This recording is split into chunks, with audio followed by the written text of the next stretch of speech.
ये दो तीन गलतियां मत करना यार इकोनॉमिक्स के पेपर में, वरना मैं बता रहा हूं इकोनॉमिक्स के पेपर में सिर्फ दो चीज होती है, या तो 80 आते हैं या 30-40 आते हैं। तो 30-40 क्यों आते हैं उसके ऊपर डिस्कशन करते हैं। तो भैया जी जल्दी से समझते हैं इस बात को। सबसे पहली बात, आखिरी पेपर है, जल्दबाजी मत करना, कोई प्रेशर में मत आना, कोई एंजाइटी में मत आना। अगेन दोस्तों से ज्यादा बातें मत करना एग्जाम के बाहर। अब यहाँ पर सबसे बड़ी प्रॉब्लम क्या होती है, यहाँ पर सबसे बड़ी प्रॉब्लम होती है कि इकोनॉमिक्स के पेपर में ना आपको क्वेश्चन पढ़ना है, क्वेश्चन पढ़ने के बाद ऑप्शंस नहीं पढ़ने हैं। आपने क्वेश्चन पढ़ा who is the father of economics, ठीक है, आपने सिंपल सा क्वेश्चन पढ़ा। अब आप ना ऑप्शन में देखना कि जॉयल डीन, एडम स्मिथ, ये सब मत पढ़ते बैठना, ठीक है। आपसे पूछा गया who is the father of economics, अपने दिमाग में एक पल के लिए सोचना आंसर क्या है। आपके दिमाग में आंसर है एडम स्मिथ, हाँ जी सरकार। पहले खुद से ऑप्शन सोचा, फिर ओएमआर शीट में फिल किया। ओएमआर शीट अच्छे से भरना, पेंसिल से ही भरना है, पेन पेपर से, पेन वेन से मत भरना, गलतियां होने के चांसेस होता है, ठीक है। सो इकोनॉमिक्स में क्या करना है, सबसे पहले क्वेश्चन पढ़ना है, ऑप्शन अपने दिमाग में सोचना है, एंड उसके बाद जो है आपको आंसर देना है। ये मैंडेटरी है, इसमें कोई गलती मुझे नहीं चाहिए, ठीक है। हाँ जी सरकार। तीसरी चीज, ठीक है, ये तीन चीजें बोली मैंने, हाँ। तीसरी चीज ये है कि भैया आपका क्वेश्चन पेपर बहुत जल्दी खत्म हो जाता है, ठीक है। अगर मैं आपको दिल से कहूं ना, तो आप जो है अभी मान के चलो कि हार्डली 1 घंटा 30 मिनट के अंदर आपका पेपर खत्म हो जाएगा, इससे ज्यादा समय नहीं लगेगा। अब अगर 1 घंटा 30 मिनट पेपर खत्म हो रहा है तो इसका मतलब क्या हो गया, इसका मतलब ये हो गया कि बाबा ध्यान से सुनो मेरी बात को, आपके पास बहुत समय है। तो अगर आपको कहीं पैनिक होता है, ऐसा लगता है कि दिमाग में कोई क्वेश्चन आ रहा है नहीं आ रहा है, तो आपके पास सोचने के लिए आधा घंटा होगा। शुरू के 1 घंटे 30 मिनट के अंदर आप 80 क्वेश्चन निपटा दो जो जो आपको आते हैं। भाई साहब तुक्केबाजी मत मारना, जिसने तुक्केबाजी मारी है ये सब्जेक्ट उसको निपटाता है। प्लीज तुक्केबाजी कोई भी नहीं करेगा, तुक्केबाजी से खराब कोई चीज ही नहीं है।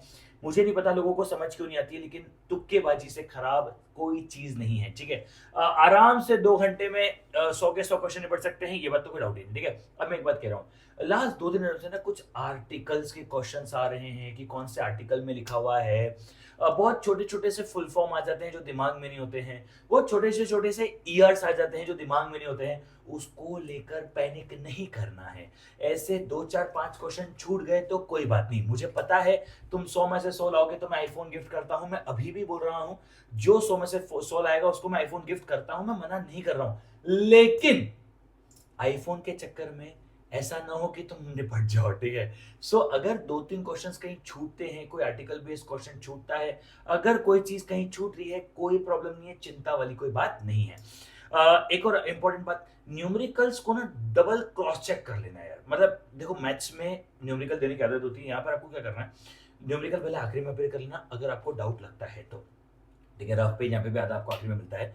न्यूमेरिकल जब सॉल्व कर रहे हो आप, न्यूमेरिकल सॉल्व करते करते आप ना अगेन क्वेश्चन पढ़ा, पूरा ईमानदारी से सॉल्व किया, पूरा ईमानदारी से सॉल्व करने के बाद, ठीक है, पूरा ईमानदारी से सॉल्व करने के बाद ही ऑप्शन देखना है। जल्दबाजी जो है निपटाती, ठीक है। न्यूमेरिकल में सर अगर हमें बड़े बड़े फॉर्मूले याद नहीं आ रहा तो स्पेसिफिक होगा नेशनल इनकम के क्वेश्चंस के अंदर। सी मैं तभी कह रहा हूं, अब क्या होगा अगर आपको फॉर्मूला दिमाग में नहीं भी आ रहा है तो क्वेश्चन उठाया, नेशनल इनकम के लिए टिप्स दे रहा हूं, आपने पूरा अपने हिसाब से सॉल्व किया, पूरा अपने हिसाब से सॉल्व किया। अगर आपका ऑप्शन मैच हो गया तो ठीक है, नहीं हुआ तो ऐसा नहीं करना अरे वापस से ट्राई करता हूं, अरे वापस से ट्राई करता हूं, अरे वापस से ट्राई करता हूं। ये वाली बेवकूफी मत करना, हाथ जोड़ के कह रहा हूं, ठीक है, हाथ जोड़ के कह रहा हूं। एंड आखिरी चीज बोलूं, सिर्फ आखिरी चीज, ध्यान से सुनेगा, ध्यान से। अकाउंट्स में क्या हुआ उसको भूल जाओ, ठीक है। ध्यान से सुनना मेरी बात को, मैं आपको एकदम लास्ट चीज कह रहा हूं, लास्ट 1 मिनट बचा है। अकाउंट्स में क्या हुआ उसको भूल जाओ, कोई काम का नहीं है, अकाउंट्स में जो हुआ था हो गया था। मैथ्स में क्या हुआ उसको भूल जाओ, जो होना था हो गया। किसी बच्चे का अगर लॉ भी नहीं पड़ गया तो भूल जाओ। अगर किसी को लगता है कि सर मैं किस सब्जेक्ट में फेल हो जाऊंगा, इस सब्जेक्ट में एफर्ट्स क्यों करूं, मत सोचना।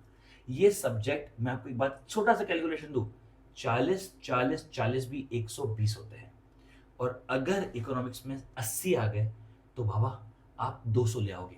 यानी मैं आखिरी चीज समझा रहा हूं आप लोगों को, हो सकता है आप बोल रहे सर अकाउंट में मेरे 30 भी नहीं आ रहे, मैथ्स में मेरे 25 भी नहीं आ रहे, फिर भी इकोनॉमिक्स में आपके 80 आने चाहिए, ताकि अगले अटेम्प्ट में अगर आपको लग रहा है आपको देना पड़ रहा है, पहली बात ऐसा मत सोचो, और अगर लग रहा है तो भी यहाँ पे 80 90 से कम नहीं आने चाहिए। उसे कहते हैं प्रिपरेशन करने का सही तरीका, ठीक है। चलिए सरकार, आज के लिए इतना रखता है। I think that's all. Thank you so much. Bye bye, take care guys. मिलते चलो, bye bye guys, bye bye.